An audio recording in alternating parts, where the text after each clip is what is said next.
Evet değerli konuklarımız, açılış konuşmalarının ardından şimdi panellerimize yavaş yavaş geçmeye başlayacağız. Hiç kuşkusuz dijital çağın en yaygın boyutunu sosyal medya oluşturuyor ve insanlar galiba fikirlerini kolaylıkla ifade edebildikleri için de sosyal medyayı kendine oldukça yakın görüyor.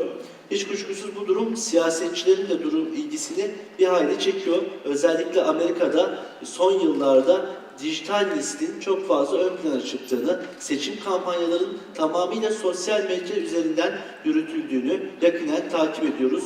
Türkiye'de de son yıllarda bu anlamda ciddi atılımların olduğunu ifade etmek gerek. Yazılı, görsel içerikler, videolar, tweetler büyük kitleler tarafından okunuyor, izleniyor ve paylaşılıyor. İşte bu sebepten dolayı da siyasette dijital alan, siyasette sosyal medya ne kadar önemli? Biraz bunu irdeleyeceğiz ama onun öncesinde Amerika'daki seçim kampanyaları ile ilgili bir videoyu hep beraber izliyoruz. For the fifth straight month, the U.S. economy lost jobs, 324,000 so far this year.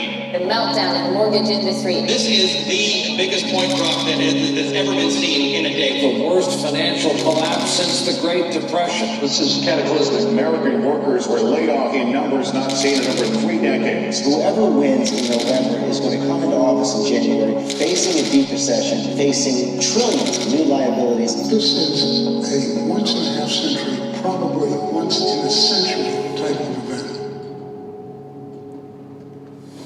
Today I say to you that the challenges we face are real.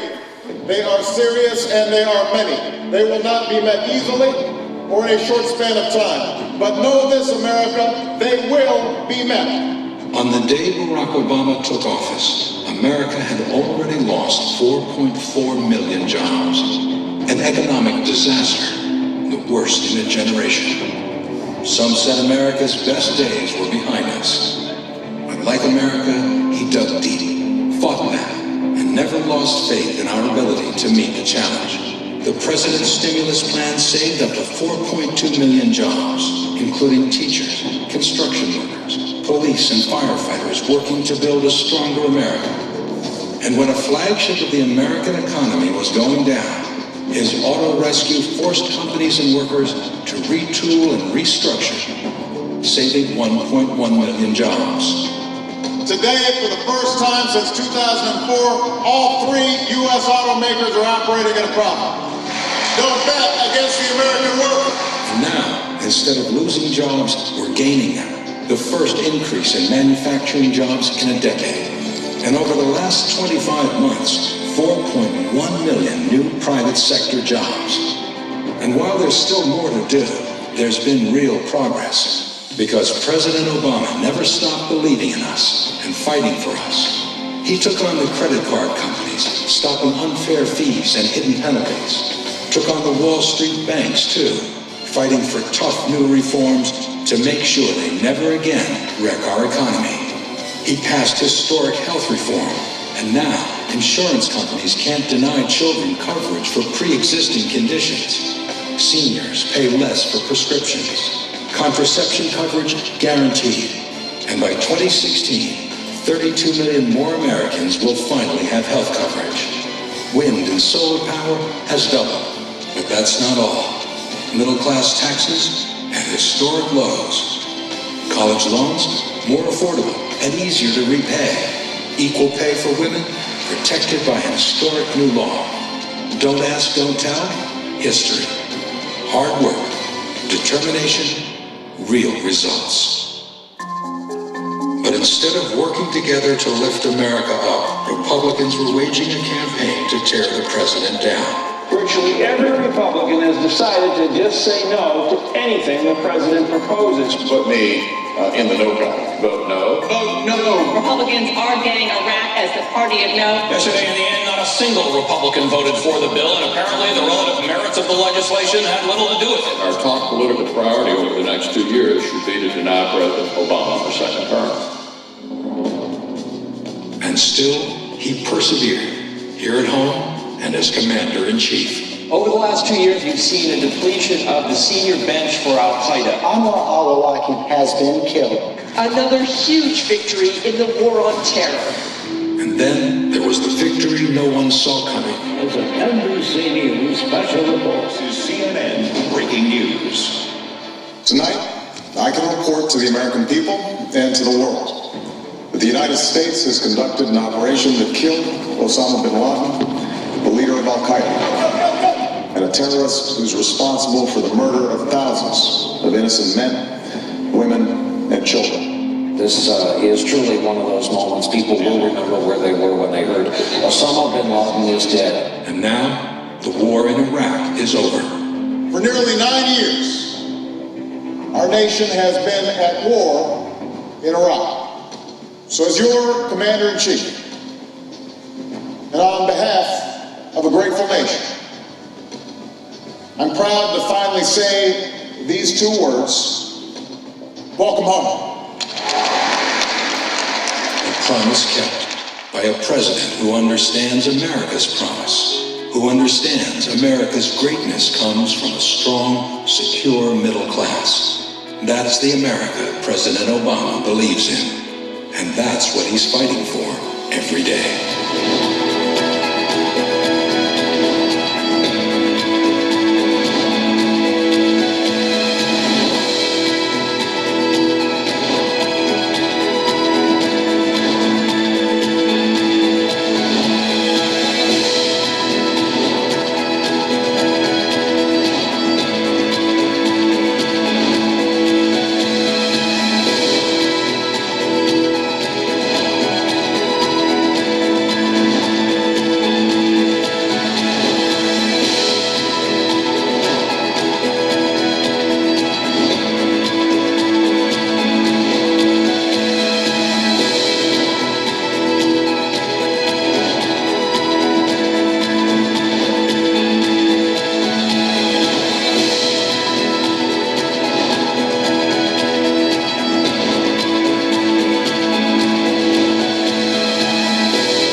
Make-or-break moment for the middle class and for all those who are fighting to get into the middle class.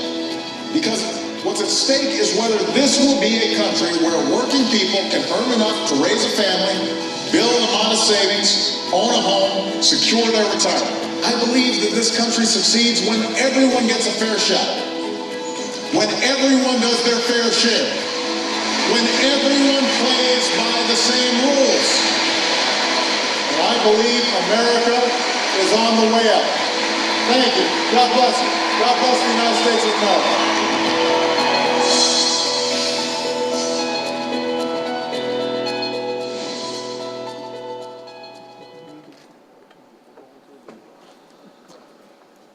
Evet, saygıdeğer katılımcılarımız, Amerika'daki seçim kampanyalarıyla ilgili bir videoyu izledik. İşte bu kampanyaların tam merkezinde olan, bu çalışmaları yürüten çok önemli isimleri Skype bağlantısı yapacağız. Roger Fix'le Skype bağlantısı yapacağız ama onun öncesinde şunu ifade etmek istiyorum. Gerçekten de sosyal medya, dijital alan bizim hayatımızın her noktasında bulunuyor. Örneğin şu anda ben buradaki birçok kişiyi göremiyorum sahnede olduğum için. Ancak sosyal medyadan baktığımda şu anda Cumhuriyet Halk Partisi'nin en genç milletvekili Faik Tuna'nın da aramıza katıldığını gördüm. Efendim hoş geldiniz, sefalar getirdiniz sizler de. Evet, şimdi sözü de Roger Fix'e bırakacağız ve oradaki arkadaşlarımıza. Buyurun.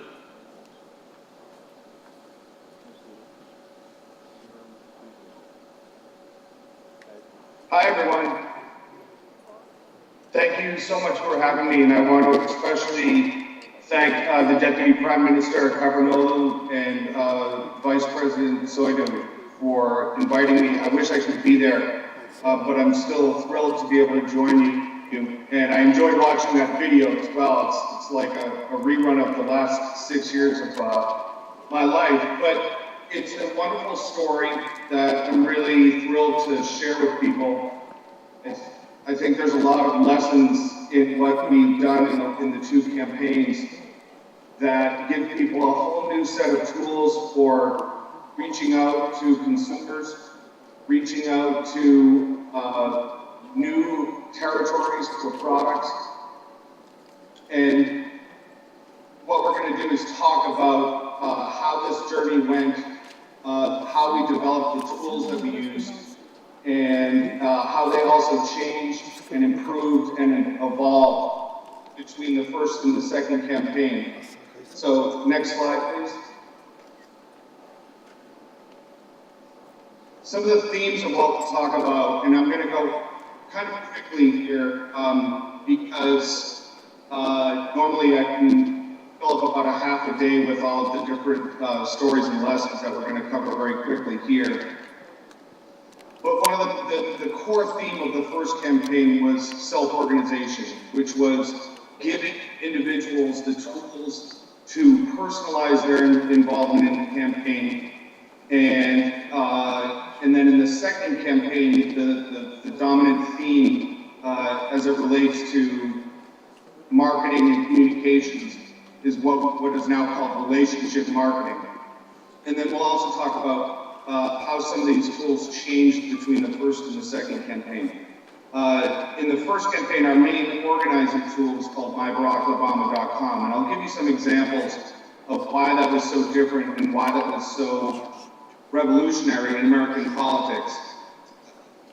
We'll also talk about getting out a message and communications. In the world of media, it's everything from paid, which is advertising on the radio and on television, in newspapers, to new and social media, using everything from YouTube to SMSs as ways to get in touch with people where they're living their lives, getting their news, conducting a lot of their shopping. And then free media, which is going out and doing events and news events to get newspaper coverage and television coverage. And we would always balance that and how much would that time on TV cost to buy as ads versus trying to make news and use that as a vehicle to get message out. So we'll talk about that as well. And then also the intelligent and strategic use of surrogates, which is if you look at a particular territory or a particular constituency or demographic, you can go out there on behalf of the campaign and be a spokesperson and be a validator to that territory or that demographic. And so those are called surrogates for us. But these are all ways of getting in touch with people, communicating with them, trying to get them involved in the campaign. When we get into the second campaign, we'll talk a lot about data, which is how we built up the data that we had, how we used it, how we tested it, and how we analyze those results. And then throughout, I'm also going to talk about harmonizing all of these, making sure that they're all happening on the same schedule, and that they're all working to maximize the candidate's time. My job would be to go into a city or a state 5 and 6 days for Senator Obama in the first campaign or President Obama in the second campaign, and make sure that everything that we were doing, outreach to local elected officials, outreach to voters in that area, our interactions with television and radio stations, our online outreach, my job was to make sure that all of that was happening on schedule. Next slide, please. So, one of the things that's important to remember, and I'm going to ask you to kind of rewind, is that when we first started, early January 2007, I did a Google search on the Obama campaign, and these were 3 of the words that came up in a lot of the articles. And I think it's interesting to look at these. One, to remember how far we've traveled. But another thing is to remember that the conventional wisdom, the conventional political chaplain class, didn't believe we're able to win at all. We were just as improbable. People called us unlikely. People called us a long shot. And it's interesting to understand that they were all wrong. And another thing to look at this organizationally is that it allowed us to really start with nothing. And that's a very important theme that I'm trying to go on here.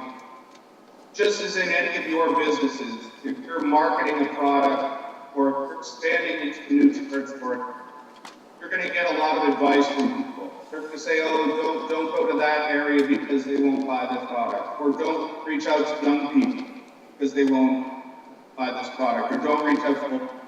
There's a tremendous amount of assumptions that all of these countries take on, and by starting out as improbable, and by starting out as unlikely, we decided to throw away the old playbook, and that we were going to just compete everywhere.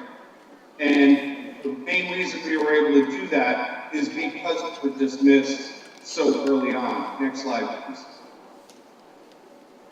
And as some of you may know, presidential campaigns in the United States, the first two contests where they compete are the states of Iowa, which you'll see in the center there, and New Hampshire, which is up on the East Coast, which I live. And these contests are extremely local and very personal. The voters in these states are used to meeting all the candidates 2 and 3 and 4 times. They're used to taking up to a year to make up their mind about who to support. And then once they become a supporter, they will put a lot of their time and effort, become deeply invested in whatever candidate they choose to support. One of the jokes in both states is one person asks the other, who you support? And the second person says, I don't know, I've only met them all times. So, to give you an example of this, if you were going to Mac's Apple at Tuesday at 10:30 to pick up some apples and pumpkins, you could also spend an hour and a half with Barack Obama. So this is where these whole things start. Next slide, please. So this is where this whole thing starts. This is in New Hampshire, and this is where the candidate would go, would meet with sometimes only 30 to 40 people. And it's big in a neighborhood business. And the Senator Obama would stay there for sometimes up to 2 or 3 hours, actually speak for 30 minutes and take questions for over an hour. And our approach in these exercises was to not just get people to be supporters of the campaign, but actually give them the tools to become organized. And that's another theme that I'm going to take on. We also looked at each individual as a relationship, not as someone to win once, but as a relationship to engage and give the tools to personalize their involvement in the campaign. Next slide. Here is a field Iowa. And our goal here is so there's 20 or 30 people. It's not only to just get them to support, we're going to sign them on iBarackObama.com in the next few slides and give them the tools to reach out to their neighbors, give them to reach out to their colleagues, friends, and for them to actually become organized on behalf of the campaign. Next slide. This is a house party in New Hampshire, and these are just examples of how small the involved. 20 and 30 and people at a time. Next slide.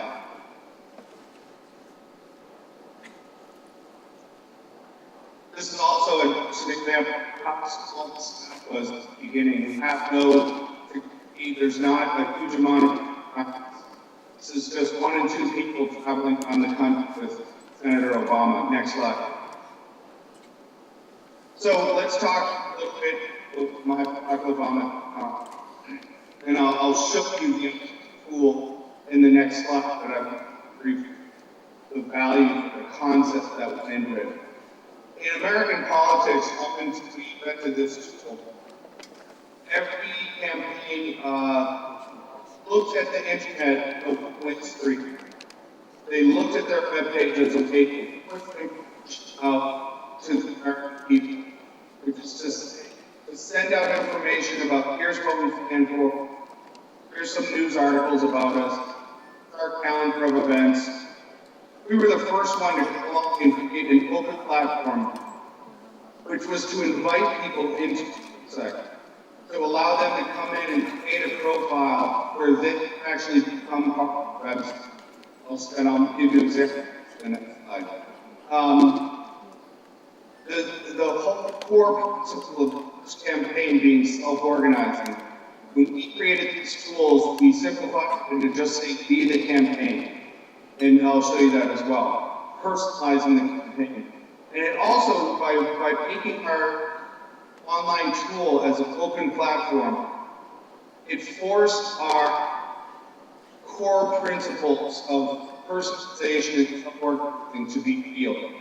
I work with a lot of organizations that have a lot of descriptions about who they are, how they work, and not a lot of them actually think up data-based match how to describe themselves. So the decision to have our main online tool be wide open to everyone is very important to our whole approach to that person's thing. Next slide. So this is what it looks like now. This is regular political web. See, home, choose, get this room. That's not unusual at all. Everyone has that. But if you look over on the right-hand side, this is where people can come and actually create a profile and speak a bit about how it works. Just as you sign up for a Gmail account or Yahoo or anything else, you can here basic demographic information, where you live, that kind of thing. And you could also import all your contacts, all your other email addresses. That is, you could create a profile just as you do on Facebook or that. But for the there's here where you can not only about the candidate.